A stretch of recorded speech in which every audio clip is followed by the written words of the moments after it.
Hello student, Shri जी ज्ञान centre पर आप सबका स्वागत है। मैं डॉक्टर विकास सांडिल्या आज आप सबको भारत का सामान्य परिचय पढ़ाऊंगा। कल आप लोगों ने देखा होगा कि हम लोगों ने भारत की सामान्य स्थिति एवं विस्तार के बारे में देखा था, जो कि एग्जाम में पूछा जाता है कि भारत किस देशांतर से लेके किस देशांतर के बीच में स्थित है। यानी कि भारत का लॉन्गिट्यूडनल एक्सटेंशन और इंडिया का लैटिट्यूडनल एक्सटेंशन के बारे में क्वेश्चन पूछा जाता है। जहां पे लोग कंफ्यूज रहते हैं तो देखिए यहां पे क्या करना है। पहले भारत को ऐसे ड्रॉ करेंगे, इंडिया को ऐसे ड्रॉ करेंगे यहां पे, और उम्मीद करता हूं कि आप सब लोग साथ में ड्रॉ करेंगे। ड्रॉ करना काफी आसान है। यहां पर देखिए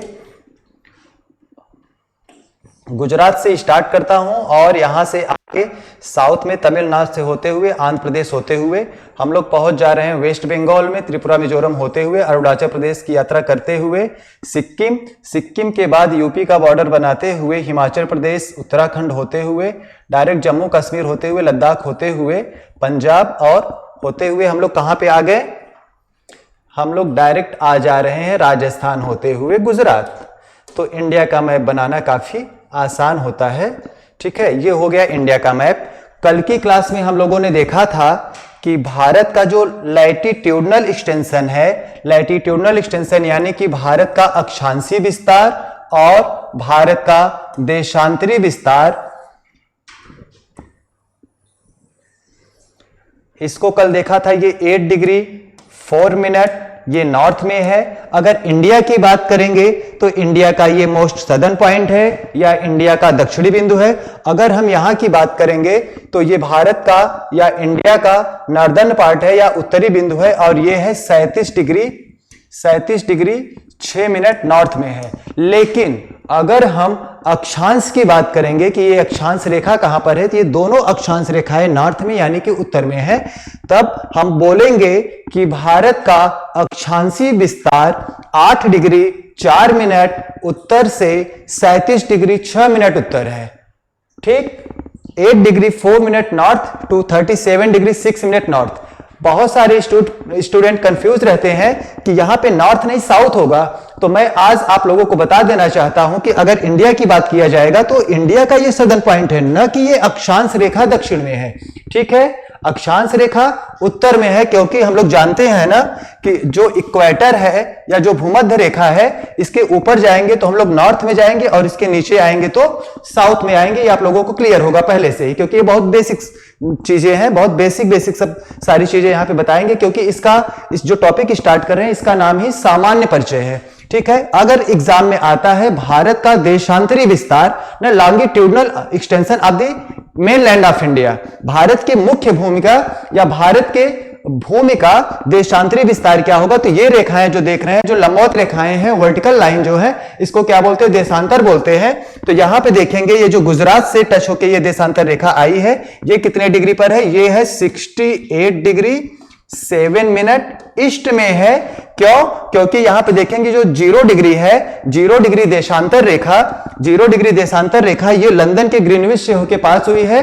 और अगर हम इसकी बात करेंगे तो 0 डिग्री पर अगर ऐसे खड़े हो जाएंगे तो हमारे लेफ्ट साइड यानी कि बाएं साइड क्या पड़ता है, ईस्ट पड़ता है, और दाहिने साइड क्या पड़ता है, वेस्ट पड़ता है। तो यहां पर देखेंगे अगर यहां से इधर आएंगे तो हम अपने ईस्ट की तरफ यानी कि पूर्व की तरफ जाएंगे, और 0 डिग्री से इधर आएंगे तो वेस्ट की तरफ यानी कि पश्चिम की तरफ जाएंगे। ठीक है, तो ये जो लाइन है ये 68 डिग्री 7 डिग्री हमने यहां से काउंट करना शुरू किया, और 68 डिग्री 7 मिनट हमको कहां पे मिला, 0 डिग्री इधर मिला यानी कि ईस्ट में मिला। तो भारत का जो देशांतरी विस्तार होगा वो कहां से स्टार्ट होगा, 68 डिग्री 7 मिनट ईस्ट से लेकर 97 डिग्री 25 मिनट ईस्ट। ये क्वेश्चन एग्जाम में कई बार पूछा गया है। भारत का लैटिट्यूडनल एक्सटेंशन और लॉन्गिट्यूडनल एक्सटेंशन यानी कि भारत का अक्षांशीय विस्तार और देशांतरी विस्तार कई बार पूछा गया है। बहुत इंपॉर्टेंट क्वेश्चन है, तो इसको आप लोग अच्छे से समझ लीजिए और एग्जाम में आएगा तो इसको कर लीजिएगा, छोड़ना नहीं है, क्योंकि जहां पे हम, ये आसान क्वेश्चन है, यहीं पर अगर हम गलती करते हैं इसका मतलब कि हम एग्जाम से बाहर जा रहे हैं। मैं फिर बार बार इस शब्द को बार बार इसलिए बोल रहा हूं क्योंकि आप लोग हल्के में न लीजिए इसको। लोग यहां पे कंफ्यूज रहते हैं, इसको वेस्ट मान लेते हैं, इसको ईस्ट मान लेते हैं, इसको साउथ और इसको नॉर्थ मान लेते हैं। ये सब सही है, लेकिन अगर इंडिया की बात किया जाए तो भारत की दृष्टि से ये भारत का दक्षिणी बिंदु है, भारत का उत्तरी बिंदु है, भारत का पश्चिमी बिंदु है और भारत का पूर्वी बिंदु है। लेकिन अगर अक्षांश और देशांतर की बात किया जाएगा तो यह अक्षांश की दृष्टि से ये भी नॉर्थ में है, ये भी नॉर्थ में है और ये ईस्ट और ये ईस्ट है। ठीक है, यहां पे क्लियर हो गया। ये कल के क्लास में डिस्कस हो चुका था। आज हम लोग स्टार्ट करेंगे भारत का सामान्य परिचय। तो भारत का सामान्य परिचय देखने के लिए हम लोग यहां पर देखते हैं कि पहले यहां तो पर इंडिया का मैप ऐसे ड्रॉ कर लीजिए, भारत का जो नक्शा है उसको ऐसे ड्रॉ करिए यहां पर।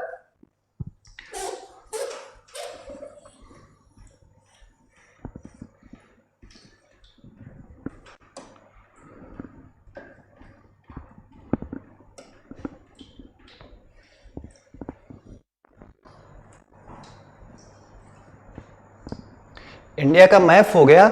अब यहां पर देखेंगे, इसके बारे में हम लोगों को सामान्य सामान्य सी जानकारी देखना है, सामान्य सामान्य जानकारी देखनी है। ये हो गया इंडिया। ठीक है, यहां पर देखेंगे दोस्तों कि पहली बात तो पूछा जाता है कि भारत में कितने, जैसे अपना ये यूपी पुलिस का एग्जाम हो गया जो कि अभी आने वाली है वैकेंसी, तो यूपी पुलिस को हम लोग ध्यान में रख के क्लास को स्टार्ट किए हैं। उसमें कैसे क्वेश्चन आते हैं, किस तरीके से क्वेश्चन आते हैं, कहां से क्वेश्चन पूछे जाते हैं, इस वीडियो से आपको कम से कम नहीं तो 1 नंबर का क्वेश्चन पक्का है। ठीक है, ये एग्जाम में आना ही आना है, इसको कोई रोक नहीं सकता है। और इसको सीरियसली लीजिए आप लोग, इसको हल्के में ना लीजिए, क्योंकि ये सामान्य परिचय है। यहां से क्वेश्चन आता है, कोई भी एग्जाम हो जाए क्वेश्चन आता है तो यहां पे देख लीजिए जो केंद्र शासित प्रदेश है। आज भी लोग कंफ्यूज रहते हैं, कोई बताता है 7 है, कोई 8 है, कोई 9 है, तो ये सब माइंड से निकाल दीजिए। कभी 7 हुआ करता था केंद्र शासित प्रदेश, फिर बीच में कुछ समय के लिए 9 हुआ, लेकिन अभी वर्तमान समय में केंद्र शासित प्रदेश की बात किया जाएगा तो कुल केंद्र शासित प्रदेश की संख्या कितनी है? 8 है। और वो कौन कौन सी है इसको देखिए, मैप पे देखेंगे तो बहुत अच्छे से क्लियर होगा, आपको रटने की बिल्कुल भी जरूरत नहीं है। अगर यहां पर देखेंगे तो जम्मू कश्मीर जो है, जम्मू कश्मीर को 31 अक्टूबर 2019 को जम्मू कश्मीर जो एक स्वतंत्र राज्य था, जिसको राज्य का दर्जा प्राप्त था, उसको हटा के इसको केंद्र शासित प्रदेश बना दिया गया। पूरे जम्मू कश्मीर राज्य को केंद्र शासित प्रदेश बना दिया गया और केंद्र शासित प्रदेश बनाने के साथ साथ ही इसको 2 पार्ट में डिवाइड कर दिया गया। इसको 2 पार्ट में डिवाइड कर दिया गया, जम्मू कश्मीर को अलग कर दिया गया और गया, यानी कि जो एक राज्य था वर्तमान समय में आज वो कितने 2 केंद्र शासित प्रदेश हो गए हैं। और वो 2 केंद्र शासित प्रदेश कौन सा है? एक बन गया लद्दाख, एक हो गया लद्दाख और दूसरा हो गया जम्मू कश्मीर। ठीक है, और इसके बाद यहां पर देखेंगे तो यहां पर क्या है? दिल्ली है और यहीं पर क्या है? चंडीगढ़ है। यानी कि 8 केंद्र शासित प्रदेश में 4 केंद्र शासित प्रदेश हमको यहीं पर मिल गए।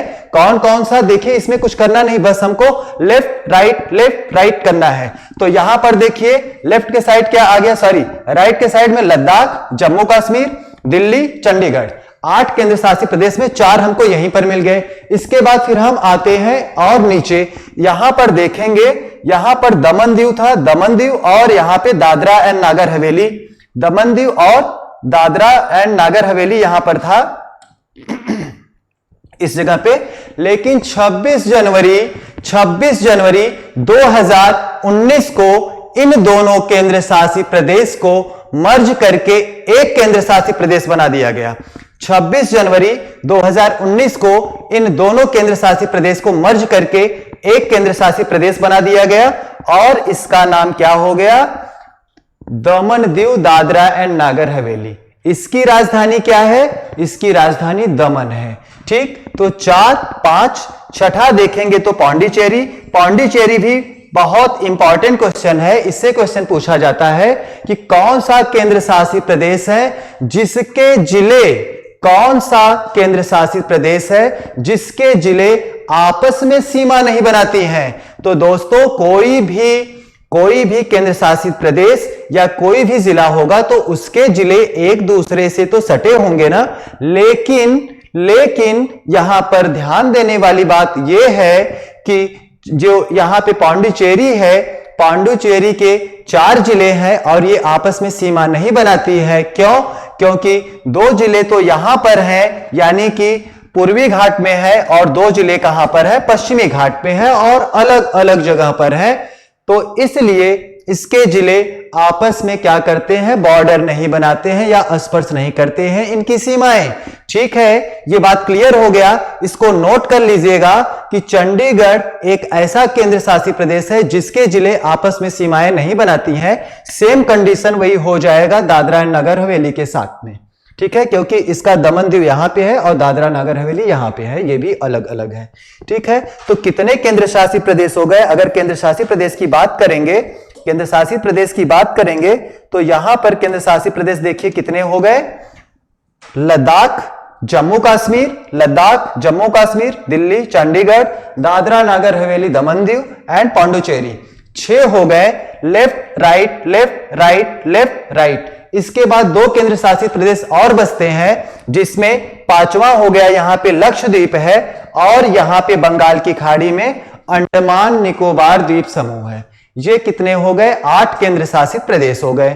तो अभी वर्तमान समय में केंद्र शासित प्रदेशों की संख्या कितनी है? केंद्र शासित प्रदेशों की संख्या 8 है।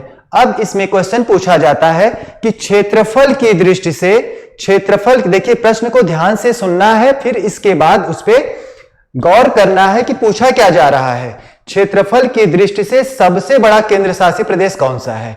तो दोस्तों अभी तक जब ये लद्दाख और जम्मू कश्मीर केंद्र शासित प्रदेश नहीं बने हुए थे, उस समय सबसे बड़ा क्षेत्रफल अंडमान निकोबार द्वीप समूह का था। यानी कि अंडमान निकोबार द्वीप समूह 2019 के पहले क्षेत्रफल की दृष्टि से सबसे बड़ा केंद्र शासित प्रदेश था।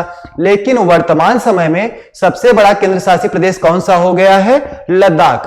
पहले नंबर पे लद्दाख है, दूसरे नंबर पे जम्मू कश्मीर है और तीसरे नंबर पे अभी आ गया है अंडमान निकोबार द्वीप समूह। ठीक है, क्षेत्रफल की दृष्टि से सबसे बड़ा केंद्र शासित प्रदेश कौन सा हो गया? लद्दाख हो गया।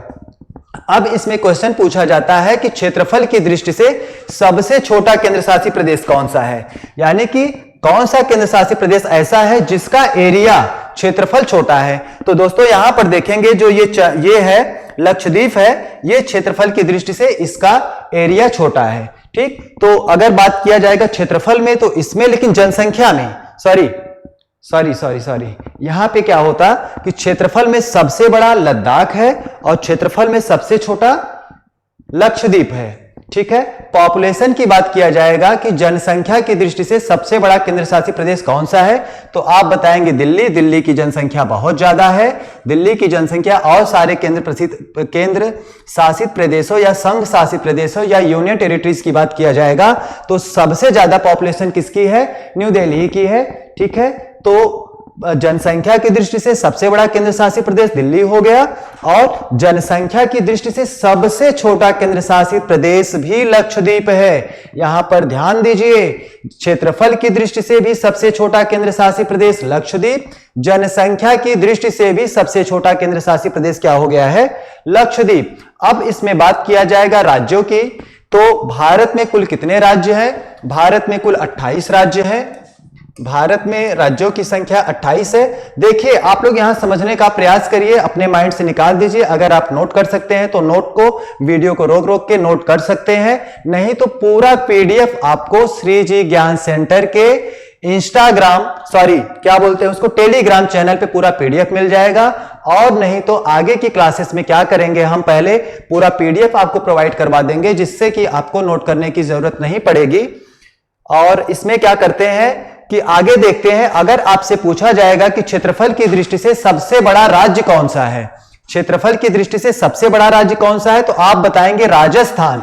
राजस्थान राज्य ऐसा राज्य है जिसका क्षेत्रफल काफी बड़ा है ना, तो क्षेत्रफल की दृष्टि से सबसे बड़ा राज्य राजस्थान हो जाएगा।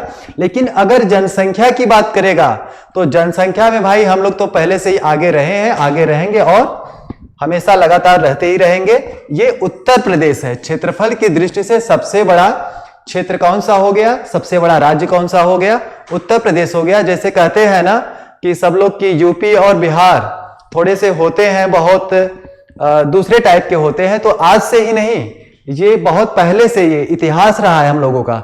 यहाँ पे अगर आप देखेंगे द्वापर और त्रेता की भी बात करेंगे तो भगवान श्री कृष्ण भी यही यूपी से हैं और राज किया आके यहाँ पे गुजरात में, और भगवान राम भी यही यूपी से थे और यहाँ पे आके फॉरेन कंट्री श्रीलंका में जाके तांडव किए।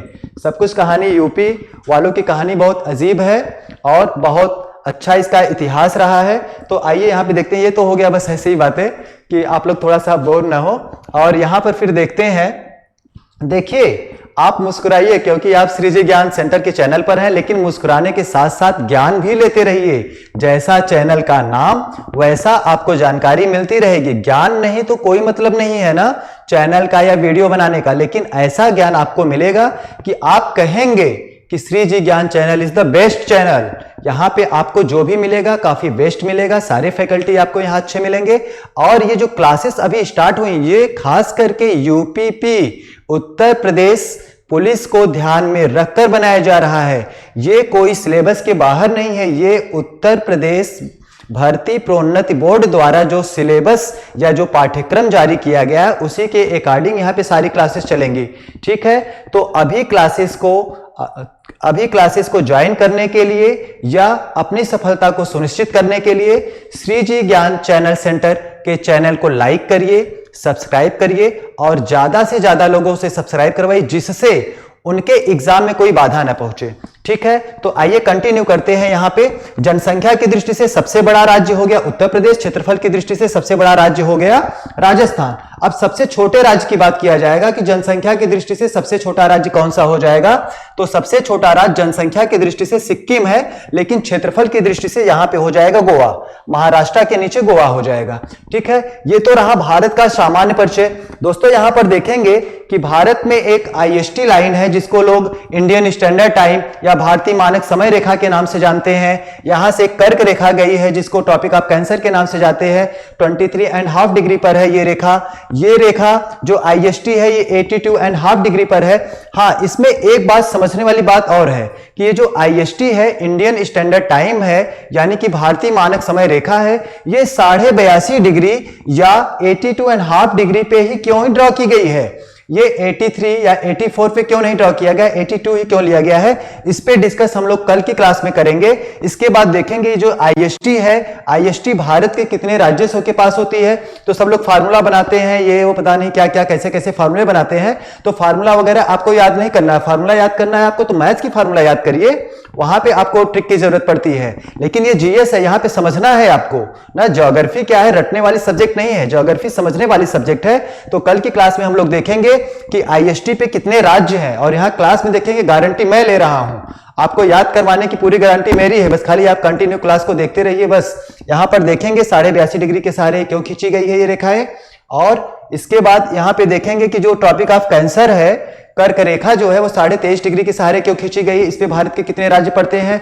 और इसके बाद क्वेश्चन पूछा जाता है कि ये जो कोस्टल एरिया है यानी समुद्र तट क्षेत्र है, जो समुद्र तट वाला एरिया है, पूछा जाता है कि भारत के कितने राज्य समुद्र तट से सीमा बनाते हैं। भारत के कितने राज्य समुद्र तट से सीमा बनाते हैं, तो ये वाला पूरा एरिया देखेंगे। यहां पर एक बार देख लीजिए आप लोग कि भारत के कितने राज्य समुद्र तट से सीमा बनाते हैं।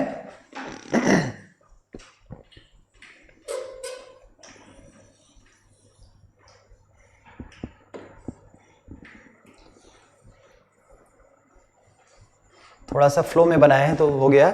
ये वाला एरिया जो देखेंगे ना, ये वाला एरिया ये क्या है, समुद्र तट से बॉर्डर बना रहा है। और यहां पर हम लोग देखेंगे, कल की क्लास में इसको देखेंगे कि यहां पर भारत के कितने राज्य हैं। ठीक है, राज्यों को देखेंगे, राज्यों की संख्या को देखेंगे, कितने राज्य यहां पर है। इसके बाद यहां पर देखेंगे कौन सा राज्य सबसे लंबी सीमा बनाती है, कौन सा राज्य सबसे छोटा सीमा बनाता है, ये क्वेश्चन में पूछा गया है। इसका सीक्वेंस हम लोग देखेंगे कि किस सीक्वेंस में इसको पढ़ना है, कैसे इससे क्वेश्चन पूछे जाते हैं। इसके बाद ये तो हो गया समुद्र तटीय सीमा। इसके बाद टेरेस्ट्रियल बॉर्डर की बात किया जाता है, यानी कि स्थलीय सीमा की बात किया जाता है कि स्थलीय सीमा की लंबाई कितनी है, समुद्री सीमा की लंबाई कितनी है, मुख्य भूमि की समुद्री सीमा की लंबाई कितनी है। भारत के कुल समुद्री सीमा की लंबाई कितनी है? ये सब क्वेश्चन पूछे जाते हैं। ये सारे क्वेश्चन के जवाब आपको कल के क्लास में मिलेंगे। मैं फिर आप लोगों से कहना चाहता हूं कि श्री जी ज्ञान सेंटर को लाइक करिए, सब्सक्राइब करिए और ज्यादा से ज्यादा लोगों को सब्सक्राइब करने के बोलिए, शेयर करने के लिए बोलिए, जिससे आपके एग्जाम में बहुमूल्य क्वेश्चनों का भंडार आपको मिल सके, ज्ञान मिल सके। इसी के साथ आज की क्लास बस यहीं तक करते हैं, कल मिलेंगे, इसके बाद इसको कंटिन्यू करते हैं। Thank you.